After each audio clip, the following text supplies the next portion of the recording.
ஓம் ஸ்ரீ குருப்யோ நமக. வக்ரதுண்ட மகாக்காய சூரியகோடி சமப்பிரப நிர்விக்னம் குருமே தேவ சர்வகாரி சர்வதா. மீனாட்சி சுந்தரேஸ்வரர் துணையோடும் நவகிரகங்களின் நல்லாசியோடும் வள்ளி தேவசனா சமேத எம்பெருமான் முருகப்பெருமானின் துணையோடும் இந்த பதிவினை நாங்கள் ஆரம்பிக்கின்றோம். இந்த அருமையான பதிவு உங்களுக்கு கண்டிப்பாக மிக அருமைன்னு தான் சொல்லணும். ஏன் அப்படின்னா, உத்தராயண புண்ணிய காலம் 6 மாதங்கள். எப்போவுமே இந்த உத்தராயணம் அப்படிங்கிறது என்னென்னா, தேவர்களுக்கு பகல் பொழுதுன்னு அர்த்தம். தக்ஷாயண புண்ணிய காலம் தேவர்களுக்கு இரவு பொழுது. அந்த வகையில் இந்த உத்தராயண புண்ணிய காலம் இந்த 6 மாதம் அப்படிங்கும்போது, இந்த தை மாதம், அதாவது மகர ராசியில் இந்த சூரிய பகவான் நுழையும் போதே உத்தராயணம் ஆரம்பிச்சுடுறது. நம்ம நாட்டில் பார்த்தீங்கன்னா தைப்பொங்கல் ரொம்ப விசேஷம். பொங்கல் இந்த தை மாதம் 1னாலே டக்குன்னு பொங்கல் தான் நமக்கு ஞாபகம் வரும். அடுத்தபடியாக மாட்டுப்பொங்கல், அதுக்கு அடுத்தபடியாக உழவர் திருநாள். தை பிறந்தால் வழி பிறக்கும், தங்கமே தங்கம் பாட்டு கேள்விப்பட்டிருக்கீங்க. இந்த தை பிறந்தால் வழி பிறக்கும் அப்படின்னா 2 விதமான வழி இருக்குது. என்னென்னா, திருமணம் ஆகாத குழந்தைகளுக்கு திருமண யோகம் உண்டாயிடும். ஏன்னா மார்கழி மாதம் திருமணம் பண்ண மாட்டேன். அதனால் தை மாதம் தை பிறந்தால் வழி பிறக்கும். 2வது, நெற்கதிர்கள் ஆடி மாதத்துலேருந்து எல்லாம் விளைச்சி பெரிய லெவலில் இருக்கும். இந்த பாதை இருக்குது பார்த்தீங்களா, வரப்புன்னு சொல்லுவாங்க கிராமத்தில். அந்த வரப்பு மறைஞ்சிருக்கும். அது அந்த வேலை செய்கிறவாளுக்கு தான் கரெக்டாக தெரியும். அழகாக விளக்கிட்டு போவாங்க அந்த வரப்பில். அந்த தை மாதம் பார்த்தீங்கன்னா, இந்த மார்கழி மாதம் கடைசியிலேயே சூட்டடி அடித்து அந்த இதெல்லாம் அறுவடை பண்ணி எல்லாம் பண்ணினா பளிச்சுன்னு இருக்கும் அந்த வரப்பு.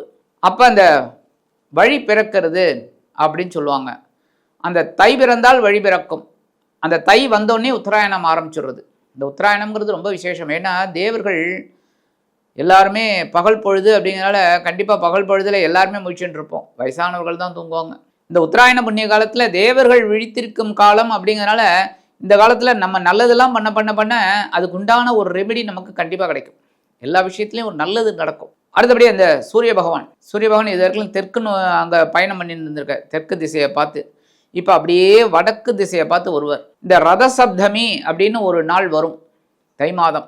இந்த ரதசப்தமியில் சூரிய பகவானோட அந்த ரதம், தேர் சொல்லுவாங்க பாருங்க, அது அப்படியே வடக்கு நோக்கி நகரும். நீங்கள் தாராளமாக பார்க்கலாம். இந்த ரதசப்தமி அன்னைக்கு உங்களுக்கு நான் சொல்கிறேன், அது நீங்கள் பாருங்கள். அன்றைக்கி கண்டிப்பாக சூரியனோட நிலை மாறும். எப்படின்னா, இது வரைக்கும் தெற்க இந்த சூரிய பகவான் அப்படியே வடக்கு திசையை நோக்கி நகர்வார். அப்போ தேவர்களோட சாம்ராஜ்யம் அதிகமாகுது. அதேமாதிரி இந்த உத்தராயண புண்ணிய காலத்தில் பார்த்தீங்கன்னா கடவுளர்களின் திருமணம் நடக்க ஆரம்பிக்கும்.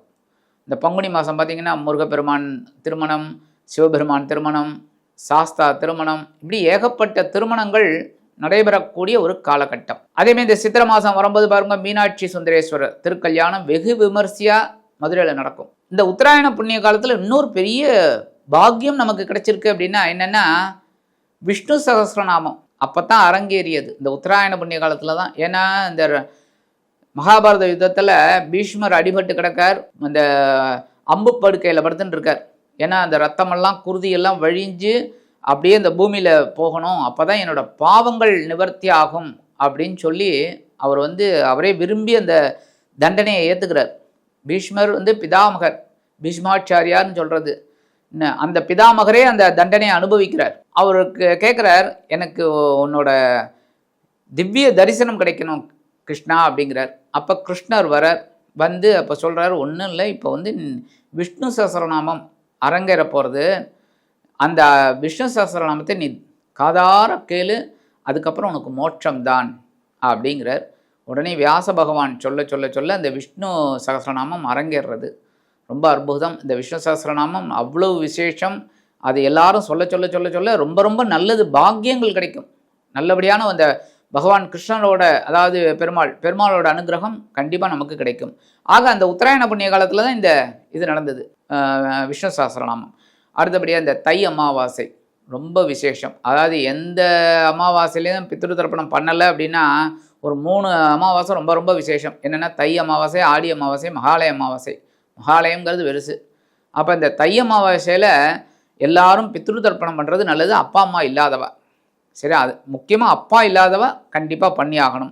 அடுத்தபடியாக வர்றது சிவராத்திரி.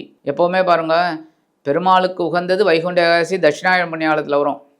சிவனுக்கு உகந்தது சிவராத்திரி, மகா சிவராத்திரி. அது பார்த்திங்கன்னா உத்தராயணத்தில் வரும் அந்த சிவராத்திரி வருது. அடுத்தபடியாக பங்குனி உத்திரம், கேட்கவே வேண்டாம். உங்களுக்கு முருகப்பெருமானோட இது சாஸ்தா கல்யாணம், சிவபெருமான் கல்யாணம் எல்லாம் இந்த பங்குனி உத்திரத்தில் தான்.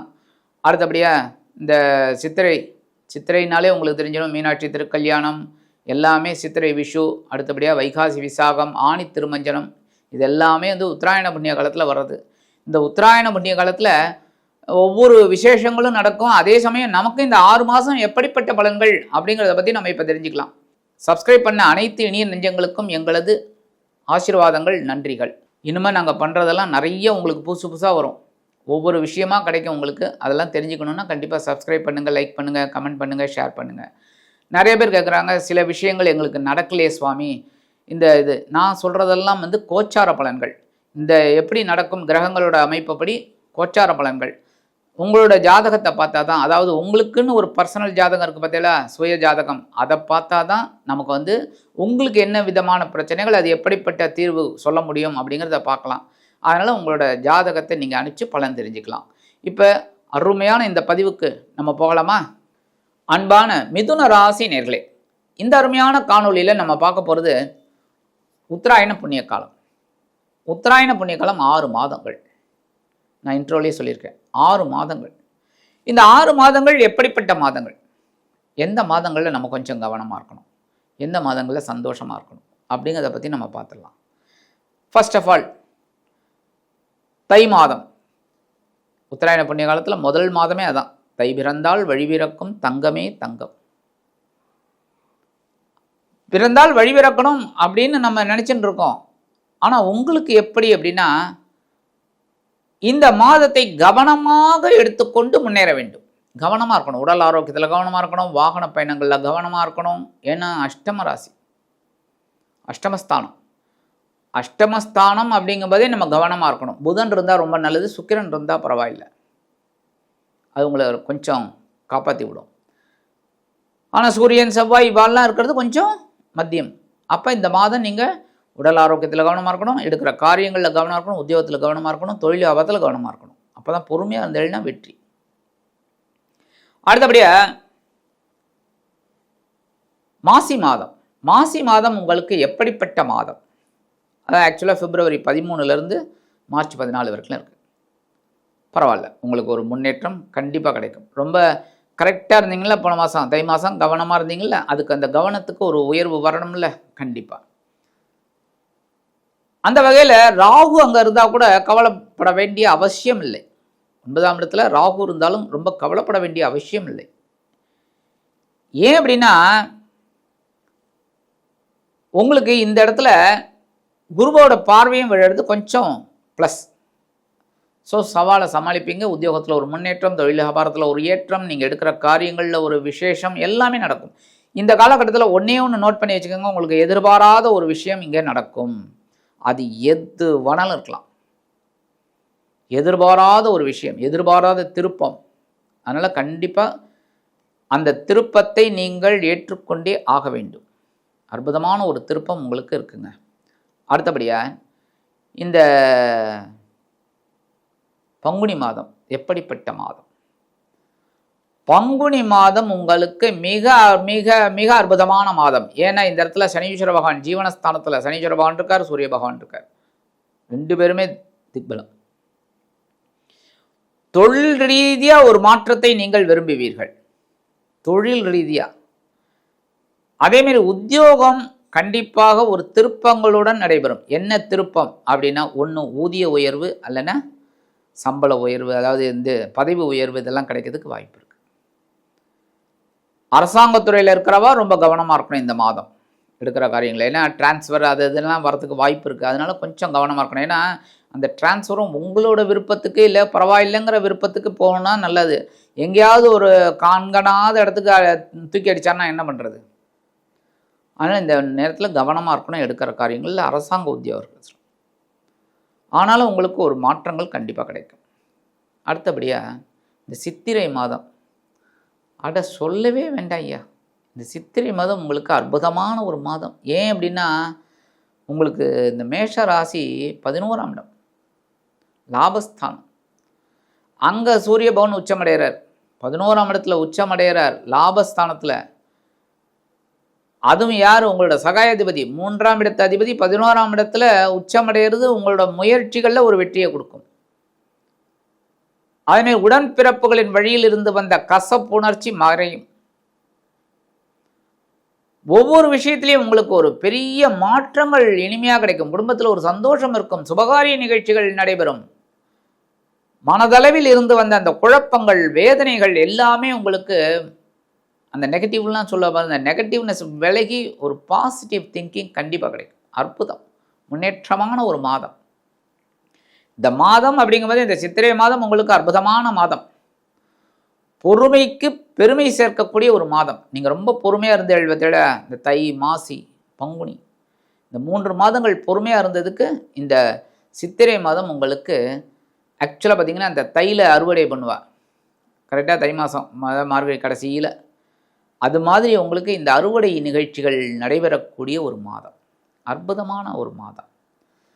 அடுத்தபடியாக வைகாசி மாதம் எப்படிப்பட்ட மாதம்?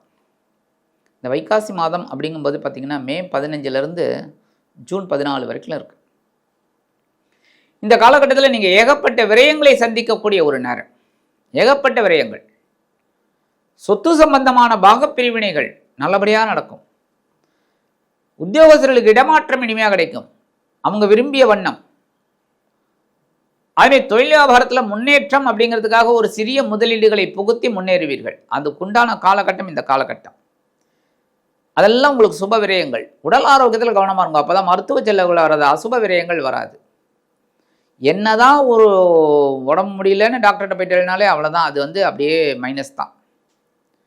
அப்புறம் டாக்டர்கிட்டே போயிட்டு இருக்கிற மாதிரி தான். அதுவும் டயபெட்டிக் பேஷண்ட்னா கேட்க வேண்டாம், பிபி பேஷண்ட் அப்படின்னா கேட்க வேண்டாம். மாத்திரை மருந்து போட்டுகிட்டே இருக்கணும் கடைசி வரைக்கும். மாத்திரையோட அளவைத்தான் குறைப்பாத மாத்திரையே வேண்டான்னு சொன்ன ஒரு டாக்டர் நான் கேள்விப்பட்டதே கிடையாது.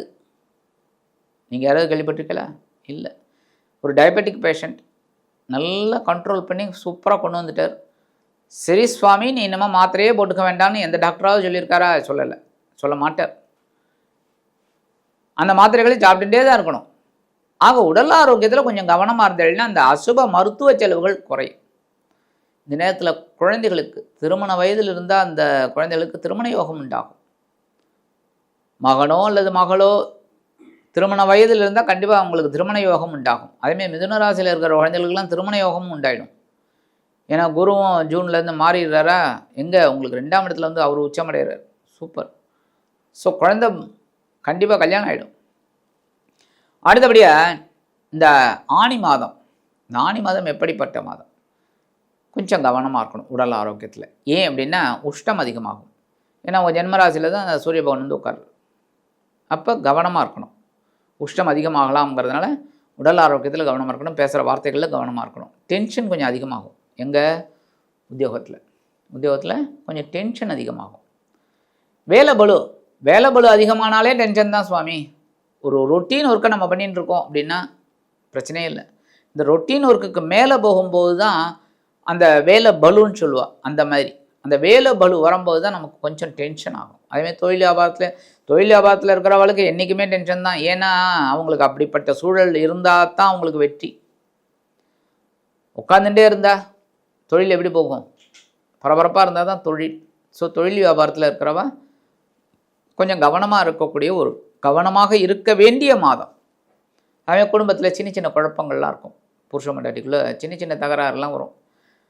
ஏன்னா சாதாரணமாகவே மிதுன ராசி வந்து உபயராசி. அதனால் அவளுக்கெல்லாம் கொஞ்சம் இல்வாழ்க்கைங்கிறது ப்ளஸ் ஆர் மைனஸில் தான் இருக்கும். அதாவது ஒன்று இந்த இது சொல்லுவாங்க பாருங்கள், நீ முன்னால் போனால் நான் பின்னால் வரேன் அப்படிங்கிற மாதிரி. ஹஸ்பண்ட் அண்ட் ஒய்ஃப் அப்படின்னா ஹஸ்பண்ட் முன்னாடி போவார், ஒய்ஃப் வந்து பின்னாடி வருவாங்க. இல்லை மிதுன ராசியை சேர்ந்த பெண்கள் அப்படின்னா அந்த அம்மா முன்னாடி போகும், பின்னாடி அவர் வருவார். அந்த வகையில் இந்த மாதம் நீங்கள் கவனமாக இருக்க வேண்டிய ஒரு மாதம் எல்லா விஷயங்களையும். சரி, பரிகாரமாக என்ன பண்ணினா ரொம்ப விசேஷம்? இந்த 6 மாதமும் உத்தராயண புண்ணிய காலத்தில் ஒரு சிறப்பாக இருக்கணும் அப்படின்னா கண்டிப்பாக திருவண்ணாமலை ஒரு தடவை போயிட்டு வாங்க. திருவண்ணாமலை போயிட்டு அண்ணாமலேஸ்வரரையும் உண்ணாமலை அம்மாலையும் வழிபாடு பண்ணிட்டு வாங்க. ரொம்ப அற்புதமான பலன்கள் உங்களுக்கு கண்டிப்பாக கிடைக்கும். நீங்கள் எடுக்கிற காரியங்கள்லாம் ரொம்ப சிறப்பாக இருக்கும். சரி, முடியாதவர்கள் எல்லாராலையும் போக முடியுமா சுவாமி? சரி, முடியல. பக்கத்தில் இருக்கிற சிவபெருமான் கோயிலுக்கு போங்க. சிவபெருமானையும் அம்பாலையும் தரிசனம் பண்ணிட்டு வாங்க. அதுவும் பிரதோஷ நன்னாள் போயிட்டு வர்றது ரொம்ப ரொம்ப விசேஷம். பிரதோஷம்னாலே நல்ல நாள் தான், ரொம்ப அற்புதமான நாள். அந்த வகையில் இந்த பிரதோஷத்தன்னைக்கு போயிட்டு பார்வதி பரமேஸ்வரால வழிபாடு பண்ணிட்டு வர்றது ரொம்ப விசேஷம். ஆக இந்த உத்தராயண புண்ணிய காலத்தில் திருவண்ணாமலை அல்லது அருகில் உள்ள சிவபெருமான் கோவில் சென்று வாருங்கள். அதி அற்புதமான பலன்கள் உங்களுக்கு கண்டிப்பாக அருமையாக கிடைக்கும் என்று கூறி விடைபெறுகிறேன். நன்றி, வணக்கம். மீண்டும் ஒரு அருமையான காணொலியில் உங்களை அற்புதமாக சந்திக்கிறேன். வாழ்த்துக்கள். வாழ்க வளமுடன்.